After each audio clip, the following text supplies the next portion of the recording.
The nights were the worst. At 2 in the morning, the house was silent, but my heart pounded with an echo that refused to die. I would lie awake in my bedroom, staring at the shadows on the ceiling, and feel an ache so strong it made my chest tighten. I had not touched a woman in 15 years, and that same fact haunted me day and night. I had no one to blame but myself, yet it felt like an invisible chain tying me to a life of loneliness. It was in those quiet moments, with darkness pressing in on me, that I realized how strange and cold my life had become. There was always a dull, piercing pain in my heart, like a thorn stuck somewhere I could never quite reach. I was John Baxter, the CEO of a high-profile tech company. I had more money than I could spend, a mansion with countless rooms, and an army of staff who took care of everything from my meals to my schedules. Yet, none of that brought me any peace. No matter how successful people thought I was, I could not sleep without those painful reminders that I lived in a world of my own making, a lonely kingdom built on fear and regret. The public saw me as calm and driven, but I knew the truth. Behind closed doors, I wrestled with my memories. 15 years ago, I decided I would never allow myself to be close to another woman. The heartbreak I endured felt like a scar that refused to fade. In the nights that followed that decision, I always felt as if the air around me was cold, and the walls were closing in. My house was too large, built to fit guests and parties I never hosted. It felt like a grand stage that rarely saw any show. I told myself I liked it that way. I told myself that I did not want the noise of another person in my life. But deep down, I was simply afraid. I was afraid of losing someone again, afraid of opening my heart and letting someone see the cracks that had formed. I was terrified of feeling warmth I would not be able to keep. On that fateful night, the rain crashed against the windows in such a wild storm, and I remember my reflection in the glass. I looked pale and tired, my eyes hollow with too many long nights behind them. Out of a corner of my eye, I saw a framed photograph on the shelf, a picture from my younger days when I was in love. My hair was lighter, and my smile was open. I was standing in a garden, arms around a woman who wore a joyful grin. I felt my hands clench, my stomach twist. That life was gone, and I had no idea how to move on. So I closed my eyes, slid the photo onto its face, and tried to shake away the sting that churned inside me. That was the night I found out my regular maid, Agnes, had to leave. She had grown old and needed to retire to take care of her ill sister. I felt a twinge of guilt because I had grown used to her quiet presence. She never asked questions, never made demands. I trusted her with every corner of the house. But it could not be helped. I had to hire someone new. I tried not to think about it, for the idea of letting a stranger into my sanctuary made me uneasy. Yet, there was no avoiding it. The house could not be left without basic upkeep, not to mention my daily needs. When Agnes introduced me to her niece, Celia, I felt a surge of tension in my chest. Celia was young, probably in her late 20s. She had warm brown eyes and a shy, careful smile.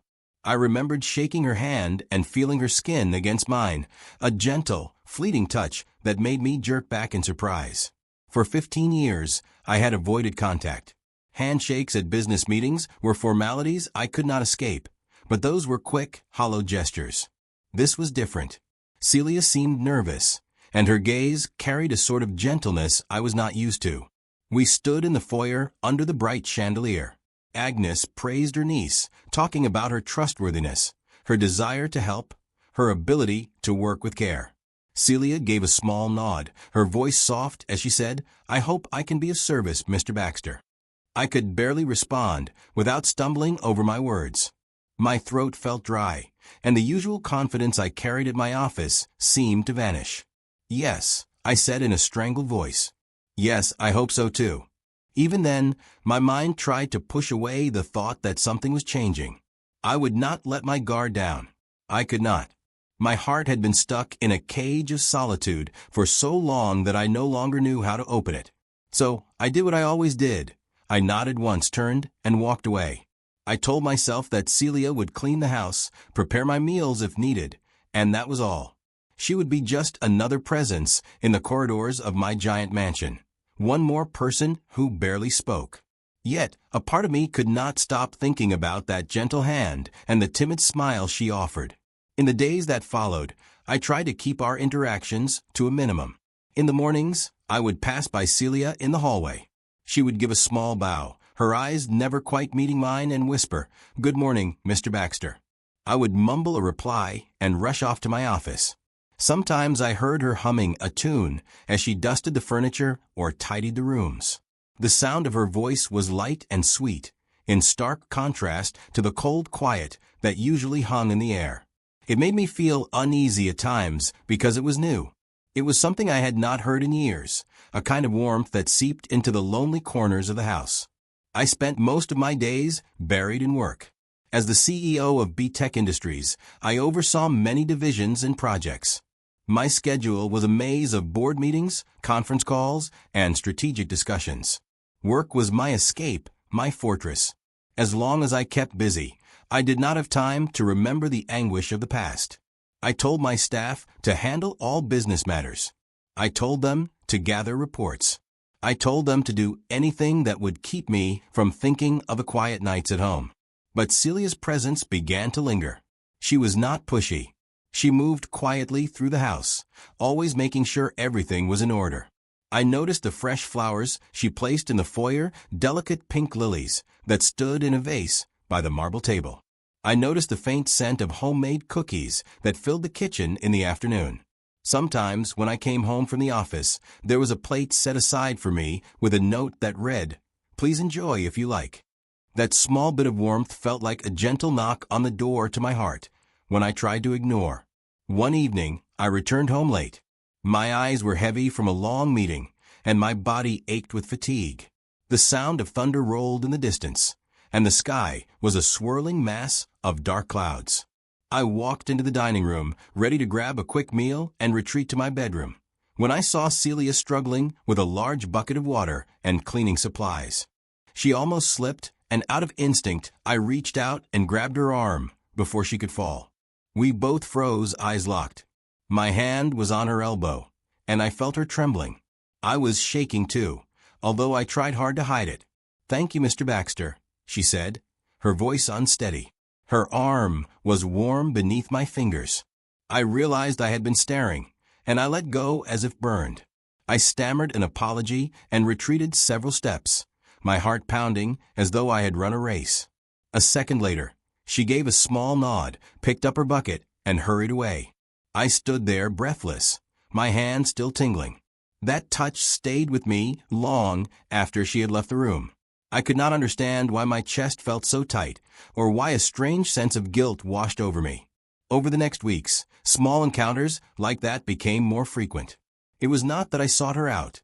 The house was large enough for us to avoid each other if we wanted. But I would find her in the library, dusting the shelves, and she would ask me about my favorite books. She seemed curious, not in a nosy way, but in a genuine, respectful way. She told me she loved old novels because they made her feel like she was visiting a different time. I tried to maintain my distance, keep my replies short, but I could not help but notice how her eyes lit up when she talked about stories she liked. Sometimes we would find ourselves in the kitchen at the same time, her making dinner, me wanting a glass of water. She would offer me some soup or a small sandwich before I headed upstairs to bury myself in more paperwork. Each time, I felt my resolve slip, just a tiny bit. I knew I should remain indifferent. I had made a promise to myself, never again. But Celia was not threatening or demanding. She was not trying to pry open my secrets. She was just there, calm and understanding. And there was a kindness in her gaze that made me feel uncomfortably safe. Weeks turned into months, and I found my heart stirring in ways I had not felt in so long.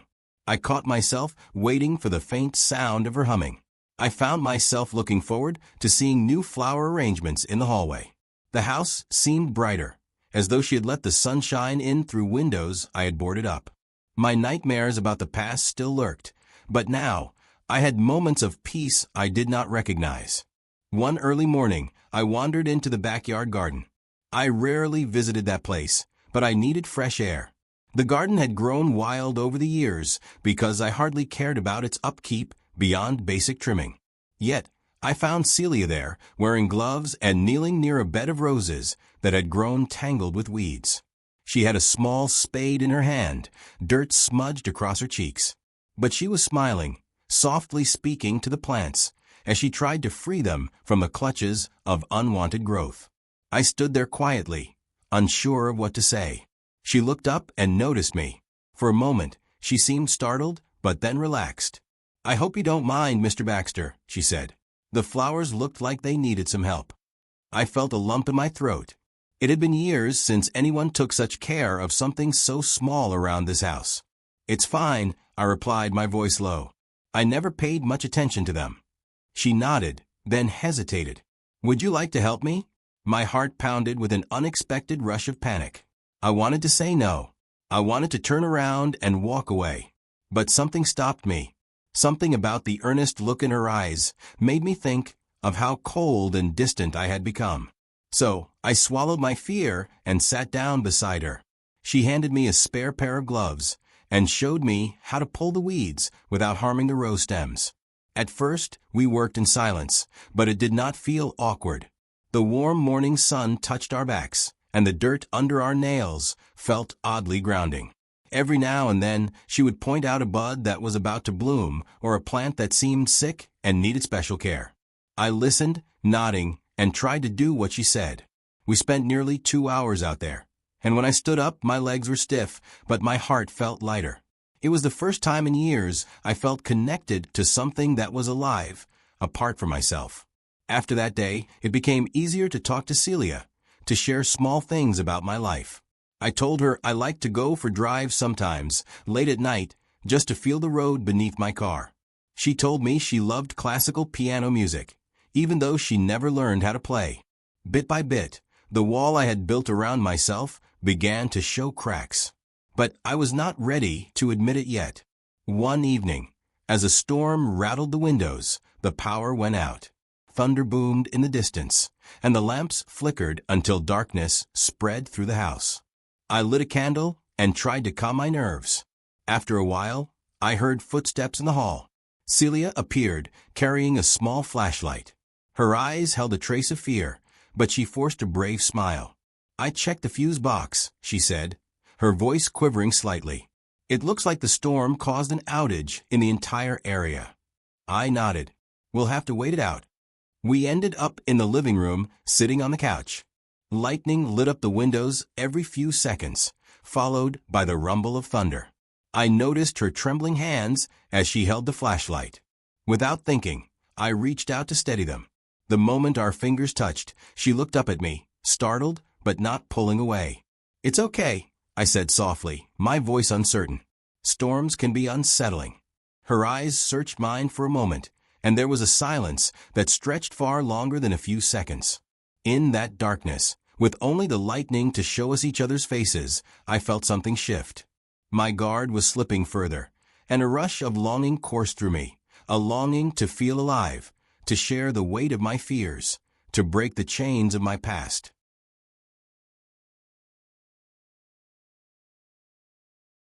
She gave a small nod.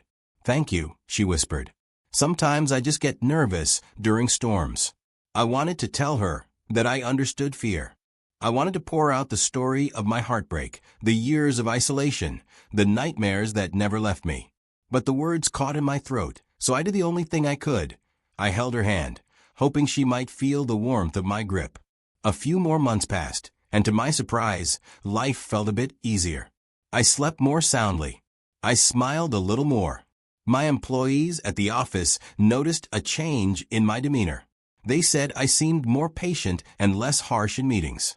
I found myself caring about small details in the office, like ordering a better coffee machine or letting people go home early on Fridays. I saw how a bit of empathy could transform the work environment. But my greatest change was at home. In quiet moments, Celia and I would share a laugh over a silly story she told me. Sometimes we would walk in the garden and talk about dreams, hers to travel someday, mine to possibly slow down and find a new path in life. I was still scared, though. My past weighed on me like an old anchor, reminding me that happiness could be fragile. One afternoon, my old friend and lawyer, Marcus, visited me with some news about the property. There were new business deals to consider, expansions, and a chance to invest in a project overseas. He also mentioned rumors that some board members felt I was losing my edge. "You're not as cutthroat as you used to be," Marcus told me, half joking. "They're worried you've gone soft." I shrugged. "Perhaps I have." Marcus eyed me, then asked, "What changed, John?" I hesitated. I could not bring myself to describe Celia's role in my life. I could not explain how her kindness and simple presence made me see the world differently. Eventually, I just said, "I realized what matters more. Money isn't everything." He raised an eyebrow, but did not push. He did, however, mention one more thing. "John, if you found something or someone who makes you happy, don't run from it. I remember how you were after the accident. You locked yourself away from the world. Don't lose another chance." His words echoed in my mind long after he left. I recalled the accident that took someone I loved deeply. 15 years ago, I lost my fiancée in a car crash. We were on our way to a friend's wedding. The memories of that night haunted me for so long, and they were the reason I shut myself off. I could not bear losing someone else. I could not bear the pain. So, I ran from every chance at closeness. But Celia was here now, breathing life into a house that had once been like a tomb. And I felt the stirrings of feelings I never thought I would have again. Still, I could not bring myself to cross that line. Not until I was sure. It was on a bright Sunday morning that I found Celia by the front door, her suitcase by her side. My heart froze. She did not look upset, but there was sadness in her eyes that told me something was wrong. "Are you leaving?" My voice cracked. She nodded slowly. "I got an offer for a job overseas. My friend is running a small inn in Europe, and she wants me to help. It's a chance for a new start, and I think it might be good for me." My stomach twisted. I wanted to shout, to beg her not to go. But I had no right to do that. She was not bound to me. I had never told her how I felt, never given her a reason to stay. Celia looked down at her hands. "I'm not ungrateful. I've loved working here, Mr. Baxter. You've treated me kindly, and this house has felt more like a home than anywhere else. But I sense that I'm causing you confusion." I shook my head, but she continued, "I know you keep your heart guarded. I don't want to be the one who complicates your life. I think it's best if I take this opportunity. It might help me figure out what I really want." Panic surged in me. Memories of losing someone I loved flashed before my eyes. I could not let history repeat itself. But the old fear reared up, making my throat dry. I remembered how I decided never to open up again. Yet standing there, with Celia ready to walk out the door, I felt a sharp pain that told me I could not go back to who I was before. Not after all she had done to melt the ice around me. "Celia," I said, trying to keep my voice steady. "What if there's a reason to stay?" Her eyes filled with tears, but she quickly blinked them away. I don't want to hold on to false hope." I swallowed hard. The next words were the hardest I had ever spoken. 15 years ago, I lost someone in an accident. I never let anyone close after that. I was too scared of losing them again. But you've shown me that I can feel alive once more. I don't have all the answers. I can't promise I won't mess up. But I know that if you leave, I'll regret not asking you to stay." She looked stunned. Her breath caught in her throat. I reached out, and for the first time in 15 years, I did not pull my hand back. I touched her cheek gently, my heart pounding so loud I was sure she could hear it. "I'm sorry for all the distance," I went on. "I'm sorry for never saying what I felt. But if you can forgive me, if you can give me a chance, I'd like to see where this could go." Tears rolled down her cheeks as she placed her hand over mine. "John," she whispered, calling me by my first name for the first time. I felt something too, but I was so scared I'd ruin what little connection we had. I almost smiled through my own tears. "You didn't ruin anything. You brought this house back to life. You brought me back to life." For a long moment, we just stood there, emotion thick in the air. Then she let out a trembling sigh. "I don't want to leave," she admitted. "I only thought it was what I had to do." Relief flooded me, so powerful it made my legs wobbly. She dropped her suitcase, and I pulled her into a gentle embrace, my arms shaking with a mixture of fear and joy. The warmth of her body against mine broke the last chain I had carried for so many years. She felt real, and the softness of her hair against my cheek told me I was no longer locked in my old life. In the weeks that followed, we took it slow. I told her about my fiancé, about the accident, about how I blamed myself for surviving when the one I loved did not. Celia listened, tears in her eyes, never judging, never rushing me. She told me about her own past, her parents who died young, her desire to see the world, but never having the means to travel. We learned to lean on each other. We went on small outings, sometimes just a walk through the local park or a quiet dinner in a cozy restaurant. Each day, I felt the old pain lift a bit more. My work changed as well. I was still a CEO, but I no longer hid behind constant tasks and projects to dull my feelings. I spent time with my employees, asking about their families, showing genuine care. Productivity rose, not because I demanded more hours, but because they saw a side of me they had never seen before, a kinder, more understanding side. At home, Celia and I shared meals, laughter, and late-night talks in the living room. She loved telling me little stories from her childhood. I found myself smiling more than ever. We tended the garden together, and I saw how the roses blossomed with vibrant colors, free from the weeds that once choked them. Just like I was now free from my old fears. Of course, there were moments of worry. Sometimes I would wake up from a nightmare, imagining I was about to lose her like I lost my fiancé. But Celia would hold my hand until the shaking stopped. She never grew tired of reassuring me that she was there. And day by day, I learned to trust that not every story ends in tragedy. Months passed, and on a sunny afternoon, we hosted a small gathering in the newly restored garden. Agnes visited, her health improved, and she looked on with pride as she saw the changes in me. A few close friends came, including Marcus, who gave me a knowing smile. The garden was filled with laughter and warmth, a sight I never would have thought possible a year before. Toward the end of the gathering, while everyone was chatting, I guided Celia to a quieter corner. The roses were in full bloom, their fragrance a gentle reminder of the life she helped me reclaim. She looked at me, her eyes curious yet calm. I took a deep breath and took her hands in mine. "Celia," I said softly, "I know this might be sudden, but I've thought it through. You made my house a home. You made my life something I never dreamed could be happy again. I don't want to lose you." Her eyes filled with tears even before I finished. The ring I pulled from my pocket was simple, not showy or extravagant. It was a token of the promise I wanted to make, a symbol of a future free from the shadow of the past. "Will you stay with me forever?" I asked, my voice trembling with hope and love. She did not hesitate. Tears rolling down her cheeks, she nodded, a smile lighting up her entire face.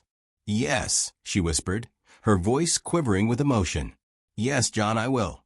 I slipped the ring onto her finger, feeling a surge of joy so strong it nearly brought me to my knees.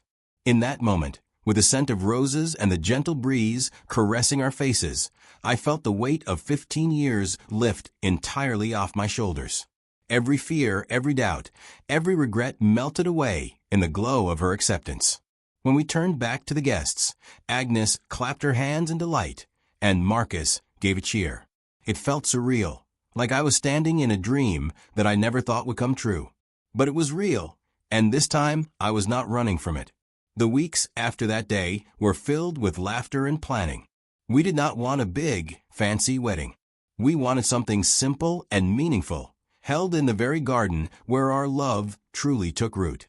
In a sense, that garden was our story, once overgrown and neglected, but with patient care, it bloomed again. On our wedding day, I walked down the garden path in a simple suit, my steps sure and steady. Celia was waiting for me, wearing a light dress that caught the sunlight in a warm glow. Her face was radiant with a gentle smile. When I reached her, we clasped hands, and in that moment, I felt an overwhelming sense of peace. I remembered the times I thought I would never hold another woman's hand again.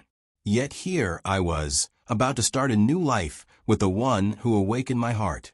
The ceremony was small and intimate, just close friends and a few staff who had become like family. As we exchanged vows, tears fell freely from both of us.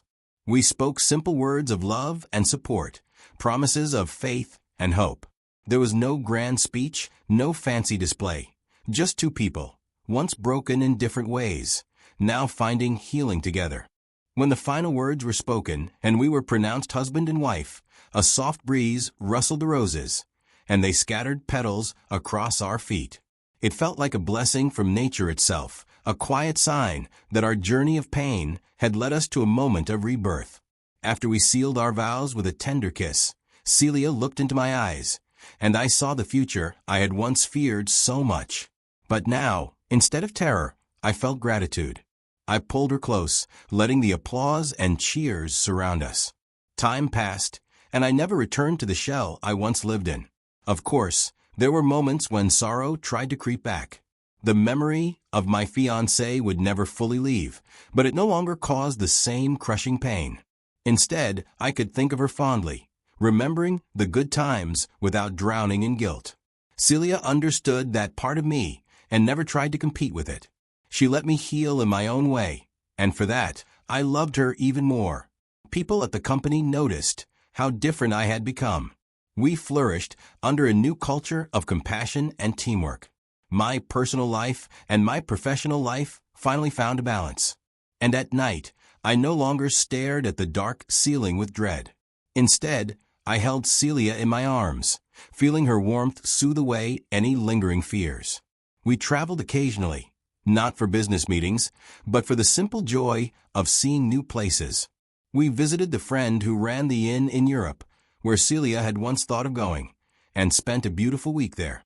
We strolled along cobblestone streets, held hands in quiet cafes, and watched sunsets that seemed to burn with hope. Each day was a gift, one I did not take for granted. At home, our garden grew more beautiful with each passing season. Celia and I took care of it together, clearing weeds and planting new flowers. It became a symbol of our love, something that required attention and patience, but rewarded us with endless bloom. We often sat on a small bench by the roses, sipping tea and chatting about everything and nothing. Our conversations ranged from silly jokes to deep reflections on life. There was no fear anymore, no barrier, just us. And that was the happiest ending I could ever imagine. The moment I opened my heart again, I found what I thought was lost to me forever. When Celia walked into my life, I believed she was just a maid, just another person who would pass through my grand mansion. But she was more than that. She was the light that guided me out of the darkness I had lived in for so long. She taught me that love does not vanish because of one tragedy. Sometimes it goes dormant like a rose bush in winter, waiting for the right moment to bloom again. I still think back to those lonely nights when I thought I would never touch a woman again. But now, when that memory visits me, I have the comforting feel of Celia's hand in mine to remind me that things change, hearts heal, and life can be beautiful if you let someone in. I learned that even in the darkest times, hope can find a way to shine. And as Celia and I walk together, side by side, I know that the future, once so frightening, is now something I look forward to with a grateful heart.